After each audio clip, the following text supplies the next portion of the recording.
You've heard my talk before. I'm here today. I'm Joe Chase, 923 Broadway Drive. I'm here today as a local historian and a heritage advocate. And I had a great segue, I believe, with the public library being a long institution in our community that goes back to the very early days of this community. And I don't see us languishing in any way to not support that, because it's always been an important part of our community. I think, again, when we talk about historic properties in our community, I think it's important that we recognize them and do what we can do from a government standpoint, especially when the city owns the property, to use what's available for our imagination. Not the fact that you're offering it for $1 and letting somebody move it, when you can see that the course of moving out of that area would be almost impossible because of the road structures. The other thing is that the property is significant because of where it is. That is a historic site. And the reason it's a historic site is because one of the reasons is because of the architecture of that building and the history behind that building. When you have a building that goes back to the 1866, I can only tell you that there's no other properties in our town that we've protected by putting them on the National Register that are younger than that, or older than that, actually. I mean, that is the oldest property right now that is threatened in our community. And I kind of looked at this like, let me take a busload of fifth graders out and give them a history tour of the community and talk to them about the heritage and how we developed our community, and go back to the early settlers here, which were 12,000 years ago with the Native Americans. And I say, look around our community and see what does our heritage tell us about, and the history about the Native Americans. We have very little to show for them. And then the Europeans and the Yankees started to come into the community as they developed the state of Wisconsin. And you look around for items that remind us of the early settlement, and you really don't see any of that anymore either, because even our village has changed around the 1900s to become more stabilized. In the early days, you could go in any of the four directions and within 2 blocks run into a farm. So we were a large farming community, and that heritage is so rich in our community, because you go back to the days of how it was developed and how the toiling and the large families that were there to be able to build these towns.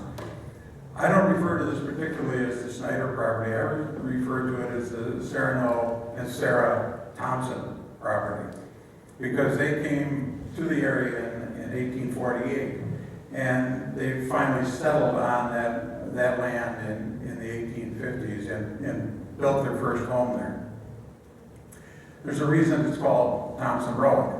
It's because of the Thompson family. And they accumulated 170 acres on that site. The family grew, and there were 5 surviving children of that family, and 2 of them bought 240 acres up on North Thompson Road. It's a significant family with a significant heritage and a significant history for our community. And I can't believe that the solution is so minimal that we can offer. I came to you a couple of weeks ago and said, why not look at the 3 acres that are a triangle in front of the Sun Prairie Utilities substation. It's still on the property, the homestead site. It still has the visibility from Highway 151. It still keeps our heritage intact. Yes, who can afford that as an individual? But the community can sponsor historic registered places. And this certainly was one that was eligible and qualified by the State Historical Society to be on that register by having it on their historic survey. So I kind of look back at this and say, well, these were great contributors the Thompson family were to our community. one of Serrano's grandchildren went on to go to the University of Wisconsin and was at the University of Wisconsin Ag School. He was, the education he got there took him to Rutgers University, where he was a professor there in poultry science, to the point where he is recognized today as the person that found a way to commercialize poultry.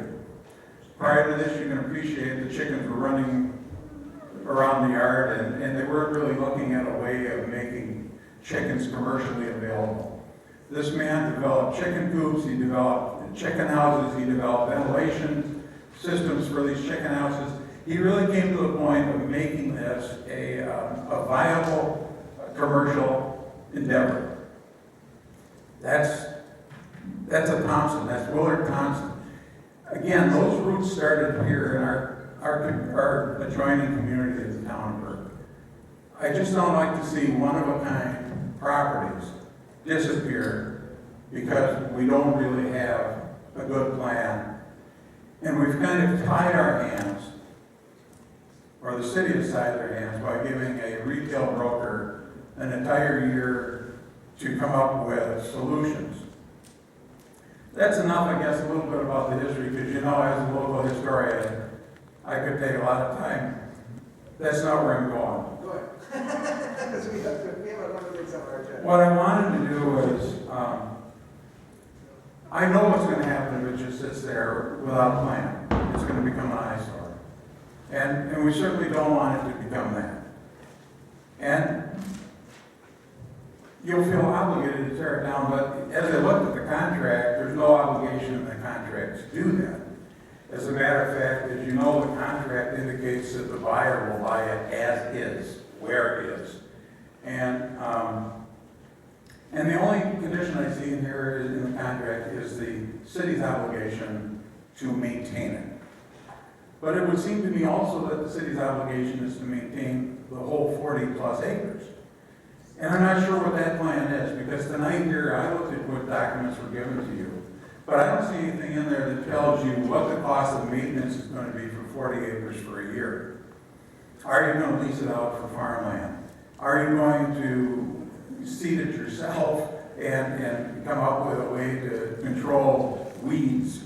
Because I've seen plenty of property that is going to be developed a year from now that it just lays idle and becomes nothing but 40 acres of weeds.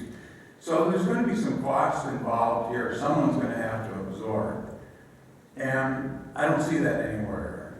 And I think that you should really know the numbers before you come up with, oh, the fire department could possibly burn it down. I think those days are gone, by the way.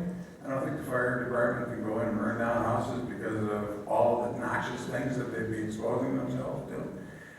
But I say that there's got to be another plan, and again, you've got 6-8 months, you've got a lot of time to develop, or even pull together people of like interest to find out if there's another opportunity. Yes, as I talked about the 3 acres, I don't have $600,000 to buy the land from the city to move it over there. But again, I ask for your consideration, because I think it is a significant part of our history, a significant part of our heritage.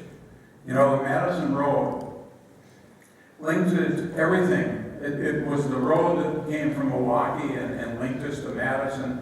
It was roadhouses like the Adam Smith House, where people stopped at Stagecoach, right across the street from the Thompson property. The Madison Road became, as you can see, 151, which is, again, a huge asset to the state of Wisconsin. So I'm saying, you know, again, reminding you, I think that building is a huge access, not only to our local folks here, but I think it stands out, and it can be a bright, shining star for even tourism. If someone takes an idea and brings that to fruition. I thank you for your time tonight, and I ask for your consideration. Thank you, Mr. Chase. Thank you. Questions?